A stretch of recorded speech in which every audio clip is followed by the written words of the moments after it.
नमस्कार, जय हिंद साथियों। एक बार फिर से स्वागत है आपका मेरे यूट्यूब चैनल स्टडी विद सागर में। आशा करता हूँ आप सभी लोग अच्छे होंगे और आपकी तैयारी अच्छी चल रही होगी। देखिए, उत्तराखंड की एमसीक्यू की सीरीज हम लोगों ने चला रखी है। क्लास 10th आपकी ये रहने वाली है। इस क्लास में हम लोग उत्तराखंड की जो प्रमुख जनजातियां हैं उसके बारे में हम लोग एमसीक्यू फॉर्म में क्वेश्चंस यहाँ पे देखने वाले हैं।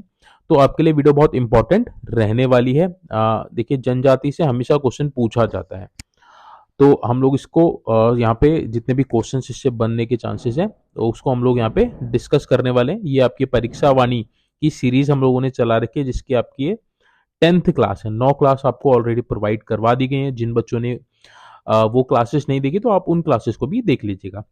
चलिए, आज की जो क्लास है इसको हम लोग स्टार्ट कर लेते हैं पहले क्वेश्चन से।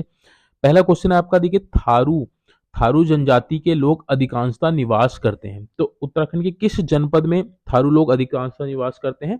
तो उधम सिंह नगर। उधम सिंह नगर जो जिला है उसमें अधिकांशतः आपके थारू जनजाति निवास करती है। तो थारू जनजाति अधिकांशतः कहाँ निवास करती है? उधम सिंह नगर में। अगला क्वेश्चन, निम्न में से कौन जनजाति उत्तराखंड में नहीं पाई जाती है? तो देखिए, बोक्सा उत्तराखंड में पाई जाती है, भोटिया भी पाई जाती है, राजी भी पाई जाती है, खरवार अ, आपकी उत्तराखंड में नहीं पाई जाती। तो खरवार इसका सही जवाब हो जाएगा। खरवार आपका जनरली मध्य प्रदेश वाले क्षेत्र में पाई जाती है। तो उत्तराखंड में कौन सी जनजाति नहीं पाई जाती? खरवार नहीं पाई जाती। तो ऑप्शन नंबर डी इसका सही जवाब था। बोक्सा, भोटिया और राजी के अलावा और कौन कौन सी जनजाति भी उत्तराखंड में पाई जाती है? जौनसारी जनजाति उत्तराखंड में पाई जाती है।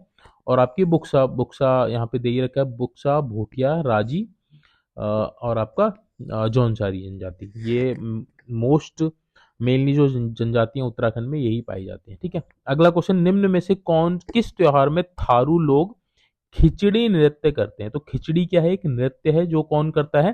थारू लोग करते हैं। किस पर्व पे करते हैं? तो ये आपके होली पे करते हैं। तो थारू जनजाति के लोग खिचड़ी जो एक नृत्य है करते हैं कब? होली के समय। ठीक है, इंपॉर्टेंट क्वेश्चन है। अगला क्वेश्चन, किस जिले में अनुसूचित जनजाति यानी कि एसटी की जनसंख्या सर्वाधिक है? तो सबसे ज्यादा एसटी किस जिले में पाए जाते हैं? तो उधम सिंह नगर में पाए जाते हैं। सबसे ज्यादा जो जनजाति है आपकी उधम सिंह नगर में ही पाई जाती है। ठीक है, बुक्सा हो गया, थारू हो गया, ये मोस्टली आपके उधम सिंह नगर में ही पाई जाती है। अगला क्वेश्चन, निम्न में से कौन देहरादून में अधिक संख्या में? तो अधिक संख्या में यहाँ पे आपको कुछ जनजाति दे रखी है, भोटिया, बुक्सा, जौनसारी, थारू। तो देहरादून में अधिकांशतः जौनसारी जनजाति पाई जाती है। तो जौनसारियों की जो 90% 95% जो जनजाति है वो देहरादून में ही पाई जाती है। तो देहरादून में सबसे ज्यादा जौनसारी जनजाति पाई जाती है। ठीक है। अगला क्वेश्चन, निम्न में से कौन सुमेलित नहीं है? ये आपसे पूछा है। तो भील जनजाति गुजरात गुजरात में पाई जाती है, बिल्कुल ठीक है। जौनसारी उत्तरांचल में पाई जाती है, बिल्कुल ठीक है। खासी आपकी मेघालय में पाई जाती है, ये बिल्कुल ठीक है। संथाल आपकी छत्तीसगढ़ में नहीं पाई जाती। संथाल जो जनरली आपकी झारखंड झारखंड वाले रीजन में पाई जाती है आपका, और आपका पश्चिम बंगाल में पाई जाती है संथाल जनजाति, बिहार में पाई जाती है, छत्तीसगढ़ में नहीं पाई जाती। तो ये आपका सुमेलित नहीं है। तो ऑप्शन नंबर सी इसका सही जवाब हो जाएगा। आगे बढ़ते हैं। अगला क्वेश्चन, राज्य में किस जनजाति की सॉरी किस हाँ किस जनजाति की जनसंख्या सर्वाधिक है? तो जो जनजाति पाई जाती है जैसे जौनसारी, भूटिया, बुक्सा, थारू, तो इनमें से आपने बताना है कि उत्तराखंड में किस जनजाति की जनसंख्या सर्वाधिक है। तो किस जनजाति के सबसे ज्यादा लोग हैं आपके? थारू जनजाति के। तो थारू जनजाति सबसे बड़ी जनजाति है उत्तराखंड में। ठीक है, तो थारू सबसे ज्यादा पाए जाते हैं उत्तराखंड में। अगला क्वेश्चन, 15 नवंबर 2003 को राज्य की तीन जातियों को पिछड़ी जाति क्या होती है? ओबीसी में शामिल किया गया। निम्न विकल्पों में से कौन एक नहीं है? तो 15 नवंबर 2003 को तीन जनजाति को ओबीसी जनजाति में शामिल किया गया था। यहाँ आपको कुछ ऑप्शंस दे रखे, तो आपको बताना है कि इसमें से उन तीनों में से कौन एक नहीं है। तो कुथलिया कुथलिया बोरा ये थी, बाहती चाहंग ये भी ओबीसी में से, नारंग नहीं थी। ठीक है, गोरखा भी थी आपकी। तो इसका सही जवाब क्या होगा? नारंग। नारंग उन तीनों में शामिल नहीं थी। तो ऑप्शन नंबर सी इसका सही जवाब हो जाएगा। अगला क्वेश्चन, राजी लोग जो राजी जनजाति के लोग हैं अधिकांशतः निवास करते हैं। तो राजी जनजाति के लोग अधिकांशतः पिथौरागढ़ जनपद में निवास करते हैं। राजी की अगर हम बात करें तो राजी आपका पिथौरागढ़ जनपद में अधिकांशता पाई जाती है। ठीक है, सर्वाधिक बोक्सा कहाँ रहते हैं? बुक्सा भी बोलते हैं इनको, कहीं बोक्सा भी बोलते हैं। तो सर्वाधिक बोक्सा जनजाति किस जनपद में निवास करती है? तो ये भी आपकी उधम सिंह नगर में। तो थारू और बुक्सा की अगर हम बात करें तो उधम सिंह नगर में पाई जाती है। ठीक है, राजी आपकी पिथौरागढ़ में हो गई और जौनसारी आपकी कहाँ हो गई? देहरादून में हो गई। अगला क्वेश्चन, किस जनजाति के अधिकांश लोग जंगलों में रहते हैं? तो ऑप्शन दे रखा है भोटिया, राजी, जौनसारी और थारू। तो राजी जनजाति के जो लोग हैं अधिकांशतः कहाँ पाए जाते हैं? आपके जंगलों में रहते हैं। ठीक है, तो सबसे ज्यादा जंगलों में कौन सी जनजाति रहती है? राजी जनजाति रहती है। आगे बढ़ते हैं, अगला क्वेश्चन, बोक्सा बिरादरी पंचायत का सबसे बड़ा अधिकारी होता है। तो बोक्सा बिरादरी की जो पंचायत होती है, उस पंचायत का सबसे बड़ा अधिकारी को क्या बोलते हैं? तखत बोलते हैं। ऑप्शन नंबर ए इसका सही जवाब हो जाए। तो तखत क्या होता है? एक आप पंचायत का आपका सबसे बड़ा अधिकारी होता है बुक्सा जनजाति में, तखत। ठीक है, राज्य की दूसरी सर्वाधिक जनसंख्या वाली जनजाति कौन सी है? तो दूसरी सबसे ज्यादा जनजाति किसकी पाई जाती है? आपकी जौनसारियों की पाई जाती है। ऑप्शन नंबर सी, सबसे ज्यादा आपकी किसकी पाई जाती है? थारू। उसके बाद जो दूसरी सबसे बड़ी जनजाति वाली जनसंख्या वाली जनजाति है वो आपकी जौनसारी है। ठीक है, आगे बढ़ते हैं, अगला क्वेश्चन, किस जनजाति के लोग तिब्बत से व्यापार करते? तो इंपॉर्टेंट क्वेश्चन है। तो आपके जो भोटिया जनजाति है जो मुनस्यारी पिथौरागढ़ जनपद में पाई जाती है, तो भोटिया जनजाति के जो लोग थे वो तिब्बत से व्यापार करते थे। ऑप्शन नंबर सी इसका सही जवाब हो जाएगा। आगे बढ़ते हैं, अगला क्वेश्चन, जौनसारी संगीत के जनक हैं। तो जौनसारी संगीत का जनक किसको कहा जाता है? नंदन लाल भारती को कहा जाता है। इंपॉर्टेंट क्वेश्चन है, नंदन लाल भारती को कहा जाता है जौनसारी संगीत का जनक। आगे बढ़ते हैं, अगला अगला क्वेश्चन, चीन युद्ध 1962 में जो चीन युद्ध हुआ था, से पूर्व कौन जनजाति के लोग तिब्बत से व्यापार करते थे? तो भोटिया जनजाति ही थी जो तिब्बत से व्यापार करती थी। ऑप्शन नंबर ए इसका सही जवाब था। किस जनजाति द्वारा ऋतु प्रवास किया जाता है? ये इंपॉर्टेंट क्वेश्चन है, परीक्षा में पूछा जा सकता है। तो कौन सी ऐसी जनजाति है जो ऋतु प्रवास करती है? तो वो है आपकी भोटिया जनजाति। भोटिया जनजाति आपकी ऋतु प्रवास करती है। ठीक है, आगे बढ़ते हैं, अगला क्वेश्चन, निम्न में से कौन उत्तराखंड की जनजाति नहीं है? तो भोटिया है, थारू है, बोक्सा है, नागा नहीं। नागा आपकी कहाँ पाई जाती है? नागालैंड में पाई जाती है जनजाति। ठीक है, तो ऑप्शन नंबर डी इसका सही जवाब हो जाएगा। खुमरी नामक राजनीतिक संस्था। तो सबसे पहले तो एक चीज ये देख ली, खुमरी क्या है? एक राजनीतिक संस्था है। किस जनजाति में पाई जाती है? ये आपसे पूछा है। तो खुमरी जो एक राजनीतिक संस्था है जौनसारी जनजाति में पाई जाती है। ऑप्शन नंबर इसका सही जवाब हो जाएगा। खुमरी का संबंध किससे है? जौनसारी जनजाति से है। ठीक है, आगे बढ़ते हैं, अगला क्वेश्चन, किस जनजाति द्वारा ऋतु प्रवास किया जाता है? तो अभी हम लोगों ने पढ़ा भोटिया जनजाति द्वारा ऋतु प्रवास किया जाता है। आगे बढ़ते हैं, अगला क्वेश्चन देख लेते हैं। अगला क्वेश्चन आपका देखिए, तुबेरा, बाज्यू और तिमली किस जनजाति के लोकगीत हैं? तो सबसे पहले क्वेश्चन यही बनता है कि तुबेरा, बाज्यू, तिमली क्या है? तो ये एक लोकगीत है। किस जनजाति के लोकगीत हैं ये आपसे पूछा है। तो भोटिया जनजाति के लोकगीत हैं क्या? तुबेरा, बाज्यू, तिमली। नाम आपने याद रखना, तुबेरा, बाज्यू और तिमली लोकगीत हैं भोटिया जनजाति के। अगला क्वेश्चन, निम्न में से कौन जौनसारी गायक हैं? ये आपसे पूछा है। तो जगतराम वर्मा ये भी जौनसारी गायक हैं। फकीर सिंह चौहान ये भी जौनसारी गायक हैं। नंदलाल भारती ये भी आपके जौनसारी गायक। तो आज सही आंसर क्या हो जाएगा? ये सभी आपके क्या हैं? जौनसारी गायक हैं। अगला क्वेश्चन, बिस्सू, दियाई, नुनाई, जागना, पचाई व माघ त्योहार मनाए जाते हैं। तो ये सारे क्या हैं? त्योहार हैं। बिस्सू, दियाई, नुनाई, जागना, पचाई व माघ त्योहार मनाए जाते हैं। तो किस जनजाति में मनाए जाते हैं? ये आपकी जौनसारी जनजाति में मनाए जाते हैं। तो सारे आपने नाम याद रखे, बिस्सू, दियाई, नुनाई, जागना, पचाई और माघ त्योहार जौनसारी जनजाति में मनाए जाते हैं। ठीक है, आगे बढ़ते हैं, अगला क्वेश्चन, कारक जिसको कर्क और मकारा जिसको मकर, यानी कि कर्क संक्रांति, मकर संक्रांति किनके दो प्रमुख त्योहार हैं? ये आपसे पूछा है। तो कर्क को कारक भी बोला जाता है, मकर संक्रांति को मकारा भी बोला जाता है। तो किस जनजाति में बोला जाता है और किस जनजाति द्वारा इनको त्योहारों के रूप में मनाया जाता है। तो राजी जनजाति द्वारा मनाया जाता है कारका और मकारा, ठीक है, संक्रांति। अगला क्वेश्चन, निम्न में कौन पांडवों को देवता और कुंती को देवी के रूप में पूजते हैं? तो इसका सही जवाब है कि आप ऑप्शन नंबर बी, जो जौनसारी हैं अपने आप को ये निम्न पांडवों पांडवों को देवता और कुंती को देवी के रूप में पूजते हैं, कौन? जौनसारी, ठीक है। आगे बढ़ते हैं, अगला क्वेश्चन 26वां, महाहिमालय की सबसे अधिक अधिक जनसंख्या वाली जनजाति। तो महाहिमालय में सबसे अधिक जनसंख्या वाली जनजाति आपसे पूछा है, तो कौन सी है? भोटिया। तो जनरली देखिए, जो भोटिया है ये हिमालय क्षेत्र में पाई जाती है। तो महाहिमालय में सबसे अधिक जनजाति पाई जाने वाली जनजाति भोटिया ही है। महासू, महासू का अर्थ क्या है? महाशिव। निम्न में से किस जनजाति के देवता हैं? तो महासू देवता जौनसारी जनजातियों के देवता हैं, ये इनको पूजते हैं, ठीक है। तो इनके प्रमुख देवता हैं जो महासू देवता, ठीक है, जो शिव जी का रूप है।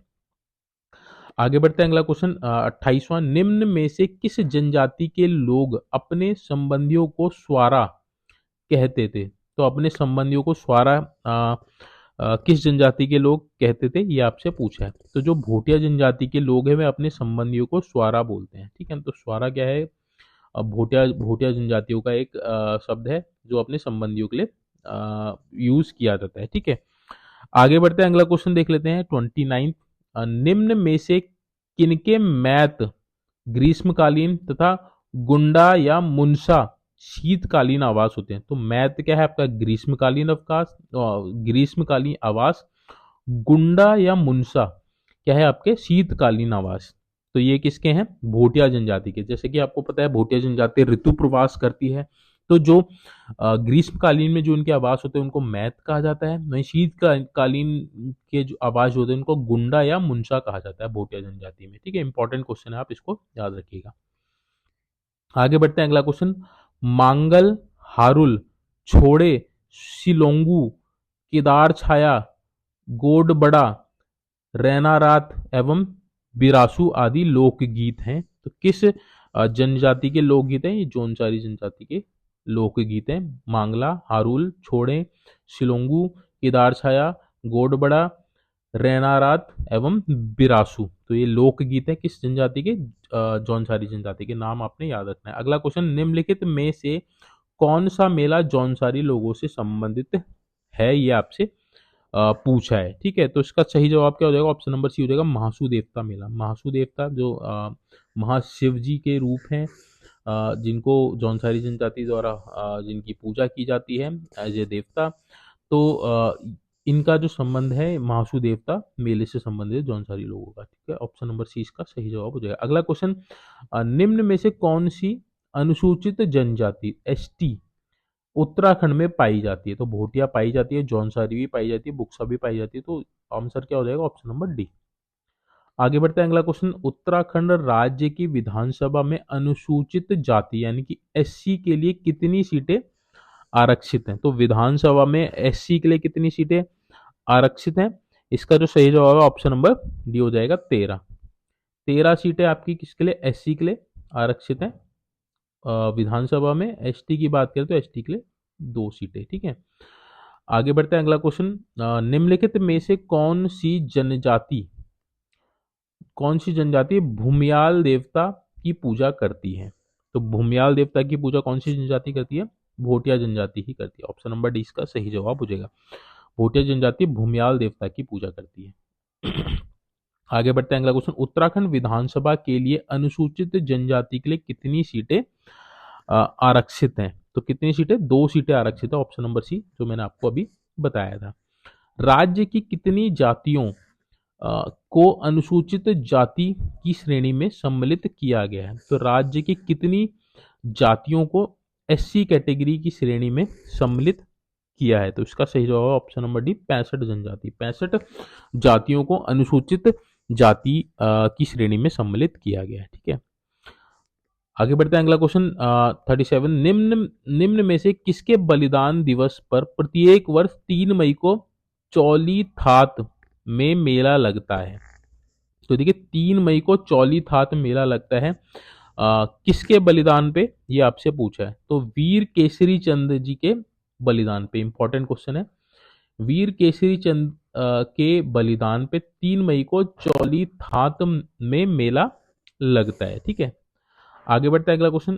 भोटिया जनजाति में कंडाली नामक उत्सव कितने वर्ष बाद मनाया जाता है? इंपॉर्टेंट क्वेश्चन है, याद रखिएगा। तो कंडाली उत्सव किसके द्वारा मनाया जाता है? भोटिया जनजाति के द्वारा मनाया जाता है। तो कितने वर्ष बाद ये मनाया जाता है? 12 वर्ष बाद मनाया जाता है आपका कंडाली उत्सव भोटिया जनजाति द्वारा। ठीक है, अगला क्वेश्चन, निम्न में से रोम्बा किसकी भाषा है? तो रोम्बा आपकी जो जाट जनजाति है उसकी भाषा है। जाट जनजाति कुछ प्रतिशत में उत्तराखंड में भी पाई जाती है। तो जाट जनजाति की जो भाषा है वो क्या है? रोम्बा है। इंपॉर्टेंट क्वेश्चन, याद रखिएगा। रोम्बा किसकी भाषा है? जाट जनजाति की। अगला क्वेश्चन, निम्न में से किसमें युवाओं और युवतियों हेतु चौपाल, युवाग्रह या रंगभंग की प्रथा प्रचलित है?